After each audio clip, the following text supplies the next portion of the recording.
Seimo rūmų Vilniuje susirinkę mitinguotojai vėliau pradėjo veržtis į Seimo rūmus. Nevaldoma minia į langus mėtė kiaušinius ir sniego gniūžtes. Prie Seimo žmonės rinktis pradėjo gerokai prieš vidurdienį. Valinskas ir Vagis skandavo kelių tūkstančių minią prie Seimo. Tuo metu, kai mitinguotojai buvo kviečiami eiti prie vyriausybės, grupė vyrų patraukė prie šoninio įėjimo į Seimą reikalaudama išeiti Valinską. Kodėl jie pinigus mažina mums? Kodėl jie mažina mums pinigus? Dėl ko? Mes Seimą pastatėm jiem. Už ką? Nors vienas ateina, ko jie neteina, ko ten sėdi? Kodėl jie sėdi visi? Mitinguotojai neskuba eiti prie vyriausybės, šimtai žmonių lieka prie Seimo rūmų. Minia bando iškviesti išeiti Valinską.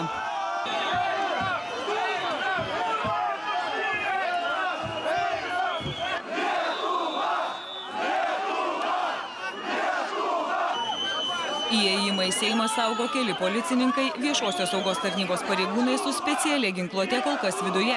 Į Seimo langus pasipila sniego gniūžčių ir kiaušinių lavina. Išdaužti keli langai. Turėtume labai pamatyti, kas čia darosi. Ir mes prieš, aišku, esame šitos visus, atsiprašau žodžius, gaidžius, nes nesąmonės daro. O kiaušinių atsinešėt? Jau nebėra jų. Jaunimas daro tai, kas buvo prieš 18 metų. Ką darė jų tėvai. Užaugo nauja karta. Tada kovojo prieš rusą, prieš okupantą, sakykim. O dabar kovoja prieš savo biurokratą, prieš cinikus. O teisingai jaunimas daro. Kitokias priemonės išreikšti negali. Revoliucija. Kodėl? Todėl, kad kiek galima žmonėm kentėti. Viskas apverčia, apsiauštinkojam. Kiek galima. Čia visi mėto, kas tik turi. O kodėl? Kodėl? Pikti ant valdžios. Manot, kad tai padės? Aišku, padės. Padės, tik tai padės. O ką, tylėti? Atmosfera kaista. Vienas žmogus sužeidžiamas, minia nesirengia trauktis nuo Seimo.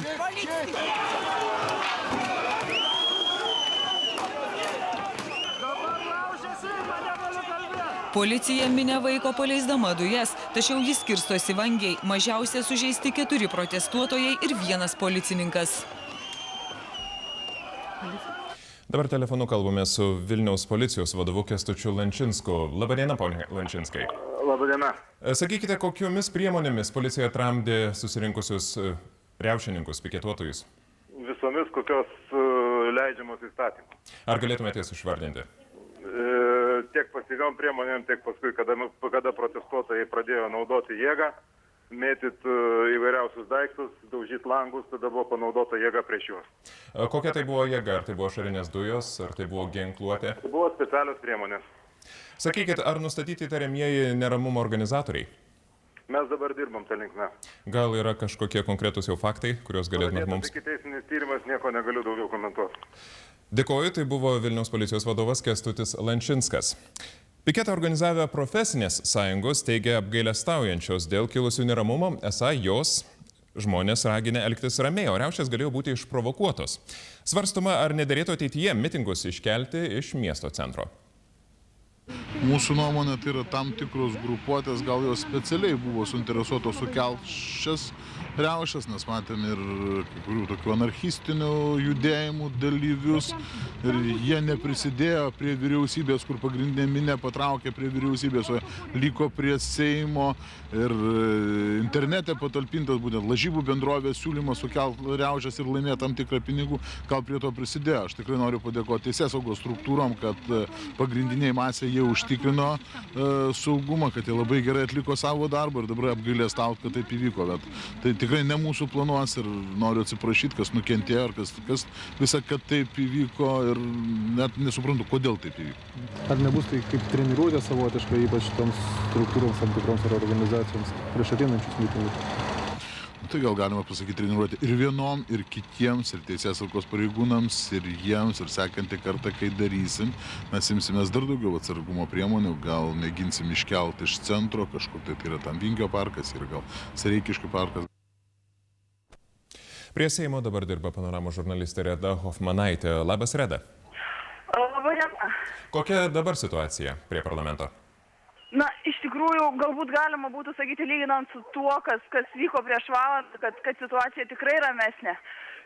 Žmonės, minia, riaušininkai, net nežinau kaip pavadinti, kurie supo parlamentą, kurie bandė įsiveržti, kurie mėtė langus, dabar yra atitraukti viešojo saugumo tarnybos, policijos pajėgų. Didžiausias susitelkimas dabar prieš mano akis tai yra ant vadinamo Žvėryno tilto, prie senųjų Seimo rūmų. Aišku, simboliška, kad prie Laisvės gynėjų barikadų iš tiesų dar vyksta pavieniai pasisakymai akmenims, pašūkavimai, bet galima tikėtis, kad ta minia šiek tiek atsitraukia ir, aišku, nežinia, kur jinai nužingsniavo, nes nemažas rautas, daugiausia jaunimo tenka pripažinti, nužygiavo ir Gedimino prospektų ir išsiskirstė į kitas pusės nuo parlamento.